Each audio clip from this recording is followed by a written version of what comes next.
এইখিনিতে আমাৰ সম্বৰ্ধনা পৰ্ব শেষ হ'ল। এতিয়া আমাৰ এই সভাৰ নিশ্চয় এটা উদ্দেশ্য আছে।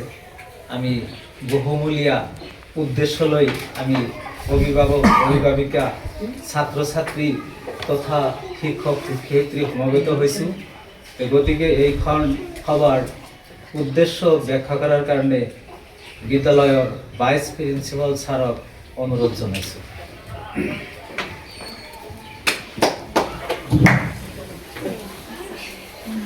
আসসালামু আলাইকুম।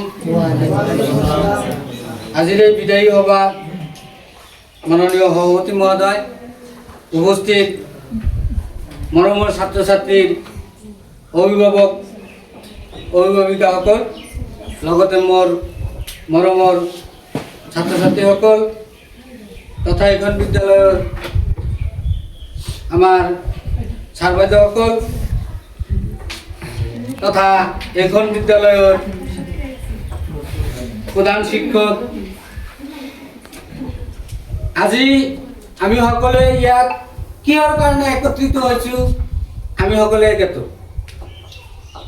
মই প্ৰথমতে সভাপতিৰ আদেশ পালন কৰিবলৈ আৰম্ভ কৰিছোঁ আৰু সভাপতিয়ে মোক উদ্দেশ্যটো ব্যাখ্যা কৰাৰ কাৰণে মোক ইয়াত যে আজি থিয় হ'বৰ কাৰণে সুযোগটো দিছে তাৰ কাৰণে মই নিজকে কৃতজ্ঞ বুলি মনে কৰিছোঁ। প্ৰথমতে দশম শ্ৰেণীৰ ছাত্ৰ ছাত্ৰী আজি কেইবাদিন আগতেই তেওঁলোকৰ ক্লাছটো আমি সমাপ্ত কৰি দিছোঁ আৰু তেখেতক খন্তেক সময়ৰ কাৰণে আমি এৰিব লাগিব। তাৰ বাবে আজিৰ এই সভাখন অনুষ্ঠিত হৈছে। তেওঁলোকক অলপ সময়ৰ কাৰণে ক্ষণস্থায়ী বিদায় দিব লাগিব।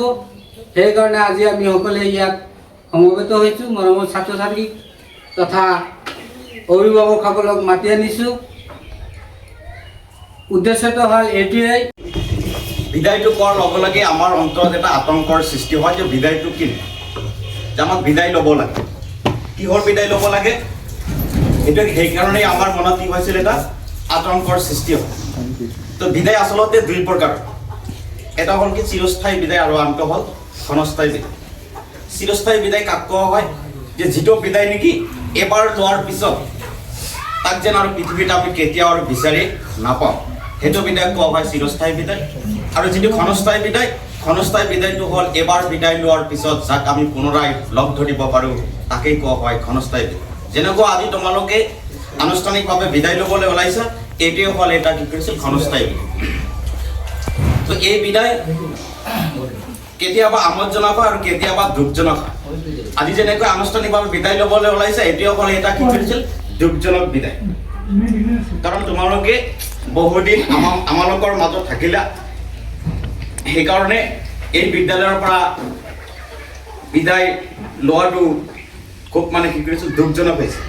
আৰু আমাকো তোমালোকক বিদায় দিয়াটো আমাৰো কি হৈছিল দুখ প্ৰকাশ হৈছে।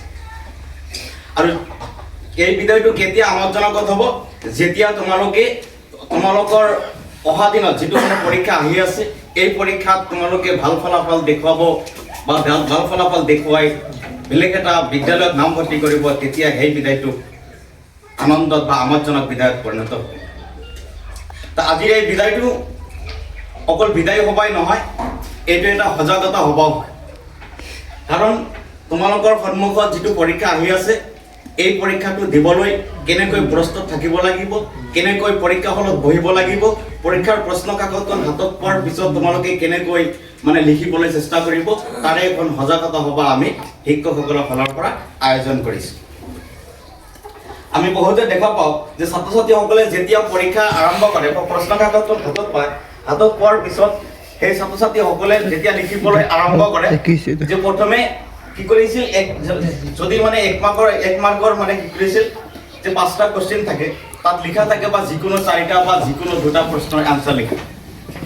সেই ছাত্ৰ ছাত্ৰীসকলে কি কৰে যে তাৰ পৰা যদি মানে 3টা কুৱেশ্যন পায় আৰু বাকী দুটা নাপায়, তেনেহ'লে সেই ছাত্ৰ ছাত্ৰীসকলে কি কৰিছিল, এই গোটেই 5টা কুৱেশ্যন তাত লিখি যে একৰ ক খ গ এইবিলাক লিখি পেলাই কি কৰিছিল, উত্তৰখিনি দি লাগে। অকল মানে প্ৰশ্নৰ এনচাৰখিনি নিলিখি, খালি জাষ্ট কি কৰিছিল, উত্তৰখিনি লিখি দিয়ে। সেইকাৰণে মই কওঁ যে যেতিয়া তোমালোকে সেইটো লিখিবলৈ চেষ্টা কৰিবা, তেতিয়া কি কৰিব লাগে যে যিটো তুমি পাবা সেইটোৱে লিখিবা, আৰু যিটো নোৱাৰিবা য'ত পাবা তাতেই মানে লিখিবলৈ চেষ্টা কৰিবা। আৰু নোৱাৰিলে সেইটো নাই ঠাই ৰাখিব নালাগে যে এইটো আমি পিছত লিখিম। আৰু এটা কথা হ'ল যে যেতিয়া এটা প্ৰশ্ন এইফালৰ পৰা লিখা আৰম্ভ কৰিলে, কৰাৰ পিছত যেতিয়া শেষ হ'ল, শেষ হোৱাৰ পিছত যেতিয়া বেলেগ মানে কি কৰিছে হিপিটো লিখিবলৈ আৰম্ভ কৰিবা, তেতিয়া কি কৰিব লাগিব, এই কুৱেশ্যনটো মাৰ্কটো আগত দিব লাগিব যে কুৱেশ্যন নাম্বাৰ 5ৰ 1 বা 5ৰ ক বা খ ইপিটোতে লিখি দিব লাগিব, আৰু হিপিটোতে গৈ পেলাই 5ৰ খ বা গ দিব লাগিব। অধ্যক্ষ মহোদয়, ছাৰ, উপস্থিত আমাৰ এইখন বিদ্যালয়ৰ শিক্ষক শিক্ষয়িত্ৰীসকল আৰু উপস্থিত আমাৰ মৰমৰ ছাত্ৰ ছাত্ৰী, অভিভাৱক অভিভাৱিকাসকল আৰু আমাৰ মৰমৰ ছাত্ৰ ছাত্ৰীসকল, আজি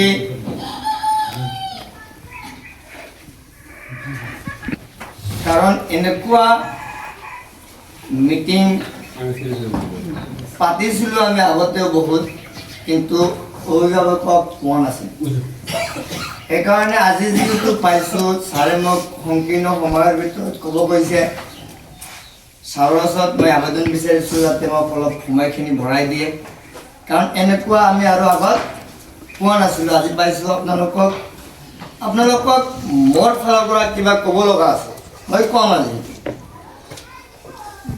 তো ইয়াৰ আগতে আমি পলমকে হ'লেও নৱবৰ্ষৰ আন্তৰিক শুভেচ্ছা আপোনালোকৰ ওপৰত থাকিল।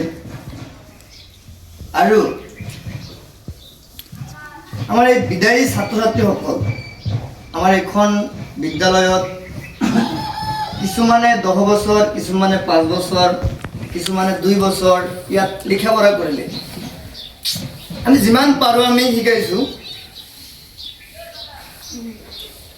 ইয়াৰ মাজতে বহুত কিবা কিবি ভংগীমাও কৰোৱা হৈছিল, কাৰণ এজন শিক্ষকে ছাত্ৰ ছাত্ৰীসকলক যদি ভালকৈ শিকাব বিচাৰে, তেনেহ'লে সেই শিক্ষকজনৰ কেতিয়াবা কঠোৰ হ'ব লাগিব, কেতিয়াবা নৰ্মেল হ'ব লাগিব, কেতিয়াবা বহুত ধৰণৰ ভংগীমাও কৰিব লাগিব। তো আমি এই অভিভাৱকসকলক, আপোনালোকক মোৰ তৰফৰ পৰা মই ক'ব বিচাৰিছোঁ যে মই এই দীৰ্ঘদিনীয়া সময়ত ছাত্ৰ ছাত্ৰীসকলক যে আমি শিকাইছোঁ, শিকাই থকা অৱস্থাত আমি ছাত্ৰ ছাত্ৰীসকলক গালি গালাজ দিছিলোঁ, কেতিয়াবা আমি পানিছমেণ্ট দিছিলোঁ, কেতিয়াবা হাঁহি ফূৰ্তিৰেও আমি ক্লাছ কৰিছিলোঁ, কাৰণ এইখিনি আমাক কৰিব লাগিব। ভালকৈ শিকাবলৈ হ'লে এইবোৰ কৰিব লাগিব। এইখিনি কৰোঁতে এই পাঠদানখিনি দিয়া সময়ত যদি ক'ৰবাত নহয় কিবা যদি মোৰ ভুল হৈ গৈছে, মানুহ মাত্ৰেই ভুল হ'বই পাৰে। যদি ক'ৰবাত নহয় ক'ৰবাত ভুল হৈ গৈছে, তেনেহ'লে আপোনালোকৰ পৰা, অৰ্থাৎ আমাৰ ছাত্ৰ ছাত্ৰীৰ অভিভাৱকৰ পৰা আমি ক্ষমা বিচাৰিছোঁ। আপোনালোকে মোক অন্তৰৰ পৰা ক্ষমা কৰি দিব। আজি সভাৰ মাননীয় সভাপতি মহোদয়, আমাৰ মাজত উপস্থিত আমাৰ এইখন বিদ্যালয়ৰ সহকাৰী শিক্ষক শিক্ষয়িত্ৰীসকল, আমাৰ মাজত উপস্থিত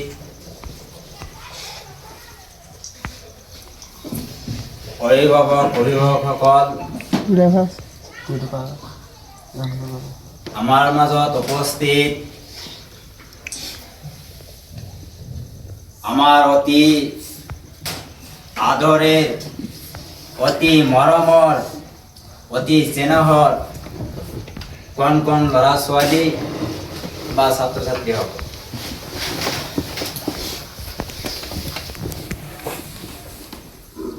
আজি আমি ইয়াত সমাহিত হৈছোঁ আমাৰ বিভিন্ন ধৰণৰ ছাৰ বাইদেউসকলে বিভিন্ন প্ৰকাৰে বিভিন্নভাৱে আপোনালোকৰ মাজত দাঙি ধৰিছে।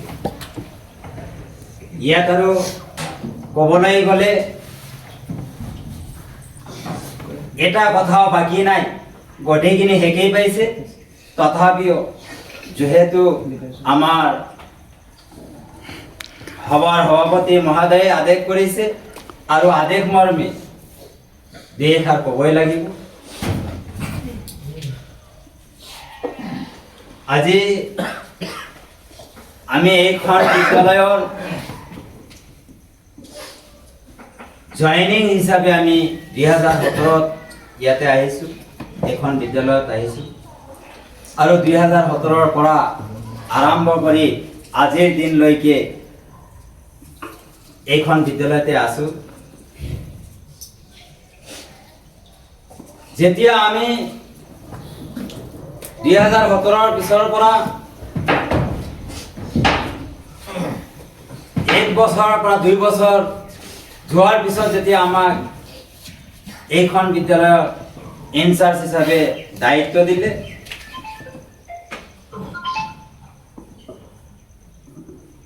দায়িত্বখিনি দিয়াৰ পিছত আমি সেই মৰ্মে আমি কাম চলাই আছোঁ। কিন্তু এটা কথা হ'ল যে এজন মানুহে যদি ভাষণ দিয়ে, যি ভাষণটো দিব সেই ভাষণৰ মাজত নিশ্চয় দুই এষাৰ ক'বলৈ গ'লে সেই ভাষণৰ মাজত নিশ্চয় তাৰ ভুল এটা বা দুটা হ'ব পাৰে। ঠিক তদৰূপ আৰু যিবিলাকে যদি ভাষণ কথাই নকয় তেখেতৰ ভুল কেতিয়াও নহয়, হয় নে নহয়? আপোনালোকে অলপ আৱাজ দিব। উদাহৰণ দিয়াটোৰ কাৰণ হ'ল যেহেতু আমি ইনচাৰ্জ হিচাপে আছোঁ,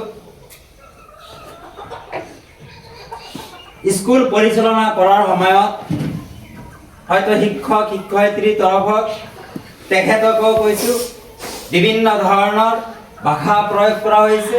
হয়তো আমাৰ ছাত্ৰ ছাত্ৰীসকলকো বিভিন্ন প্ৰকাৰৰ বিভিন্নভাৱে তেখেতক আমি যি সময়ত যি ভাষা প্ৰয়োগ কৰিব লগা আছিল হয়তো উপযুক্ত ভাষা আমি প্ৰয়োগ কৰিব পৰা নাই।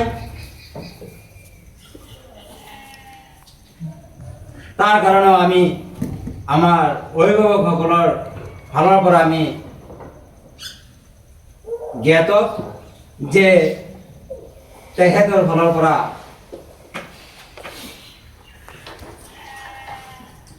আমি ক্ষমা প্ৰাৰ্থী এবং কি দোয়া ও আশীৰ্বাদৰ প্ৰাৰ্থী। কিয়নো আজি এইখন বিদ্যালয় 2009 চনৰ স্থাপিত হোৱাৰ পিছত আজিৰ দিনলৈকে নৱম আৰু দশম শ্ৰেণীত ছাত্ৰ ছাত্ৰীক যে পাঠদান দিয়া হয়, পাঠদান দিয়াৰ পিছত আজিৰ দিনলৈকে এইখন বিদ্যালয়ৰ পৰা দশম শ্ৰেণীত ছাত্ৰ ছাত্ৰী অৰ্থাৎ HSLC যেটো পৰীক্ষা হয়, এটা মেট্ৰিক বুলি কোৱা হয়, সেই মেট্ৰিক পৰীক্ষাৰ সময়ত পৰীক্ষাখিনি দিব পৰা নাই। কিন্তু আজি সৰ্বপ্ৰথম 2025 বছৰৰ 2025 বছৰৰ প্ৰথমবাৰৰ বাবে এইখন বিদ্যালয়ৰ তৰফৰ পৰা আমি মেট্ৰিক পৰীক্ষা বা HSLC পৰীক্ষা আনিব পাৰিছোঁ আৰু আমাৰ ল'ৰা ছোৱালীও সাজু হৈছে।